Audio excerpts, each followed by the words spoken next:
I will explain introduction. For our assignment, apply Malaysian income tax law to a real life case. The purpose is to connect the theory of taxation with its practical application and to emphasize the importance of proper tax planning.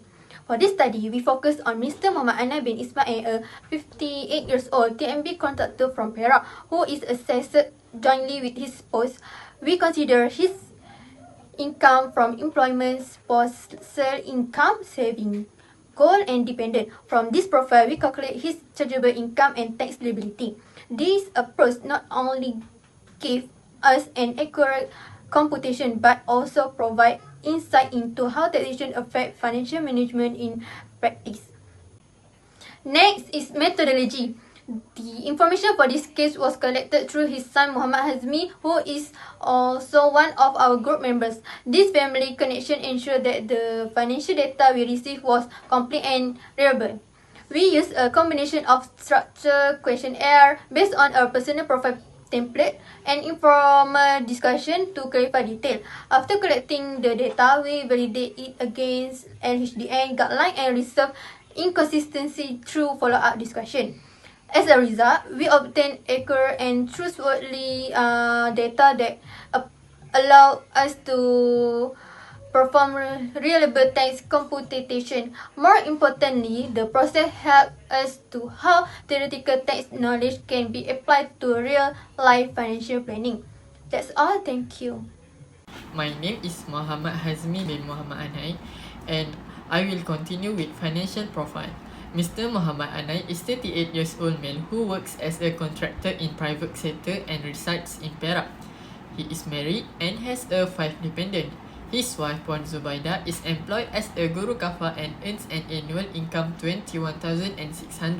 Together they have 5 children.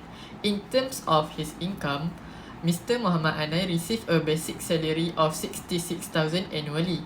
In addition, he earned 500 from overtime and bonuses, as well as 7,800 from palm oil income. These income sources form his total annual earnings and provide financial support for his household. Looking at his asset, Mr. Muhammad Anai has a saving account balance of 15,465 in Tabung Haji. He also owns other valuable assets such as property, vehicle, and gold investment and accessories.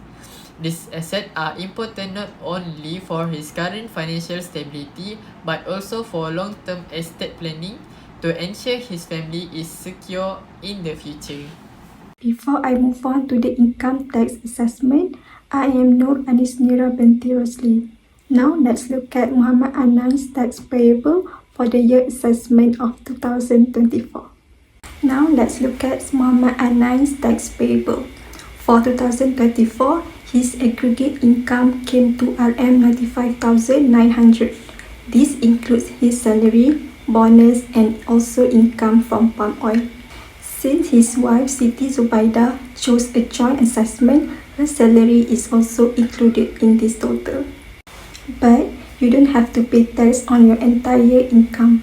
The government provides tax relief to help reduce your taxable amount. Muhammad Anai claimed a total of RM35,000 in reliefs. This includes RM9,000 for himself, RM4,000 for his wife, and a total of 22,000 ringgit for his 5 children. After subtracting those relief from his total income, his chargeable income is RM60,900.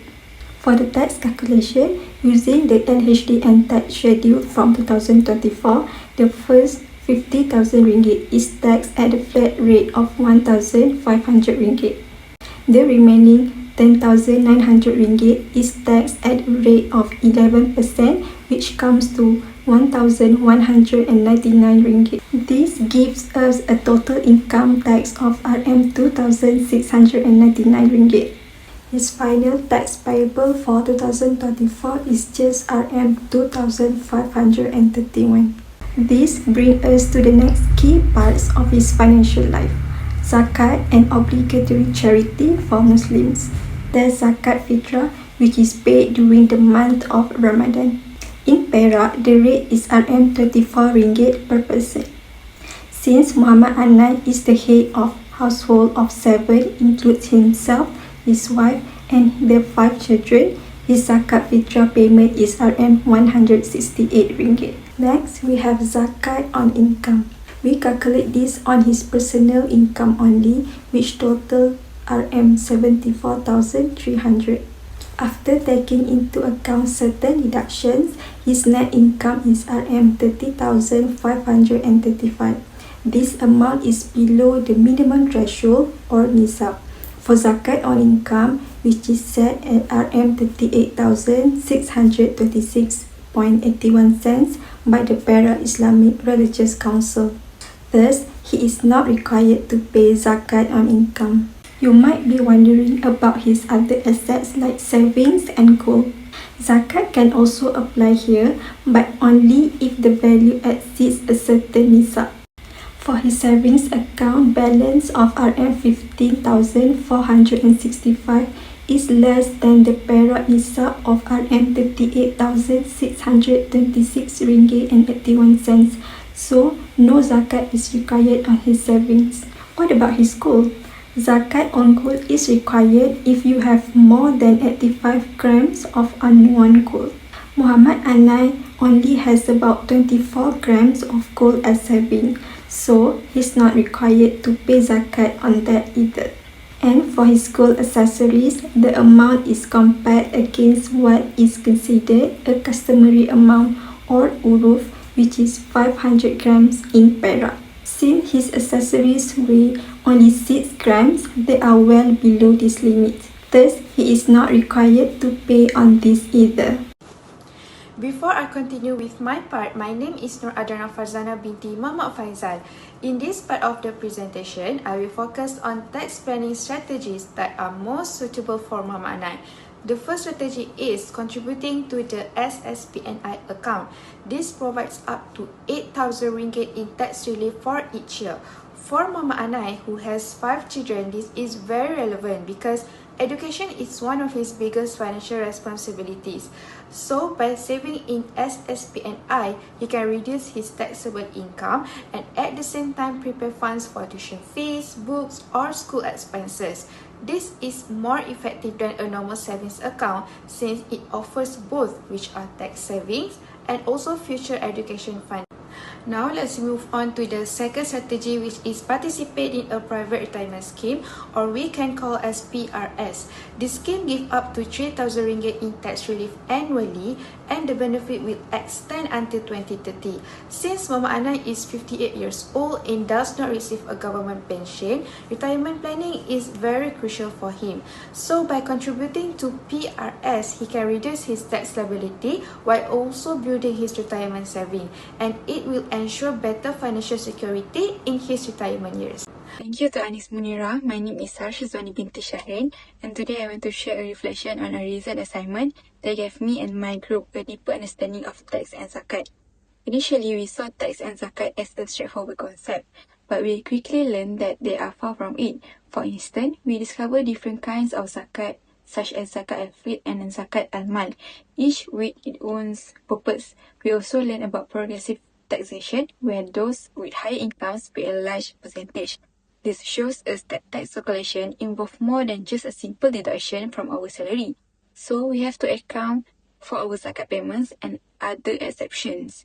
Moreover, one of our biggest hurdles was understanding and applying the various exemption schedules. Every deduction, whether for tax and zakat, had a specific amount and rule. This forced us to be extremely careful and meticulous in our calculations, transforming what seems like a barrier into a valuable lesson about the importance of attention to details. Finally, this wasn't just an academic exercise. It gave us practical real-world skills. We learned the crucial life skill of keeping detailed financial records, like receipts, to avoid overpaying our tax. This knowledge will be invaluable in the future. I now feel confident that when I start my career, I'll be able to manage my finance and handle my tax obligation responsibly, thanks to the skills we gained from the assignment. I think that's all from our group. Thank you.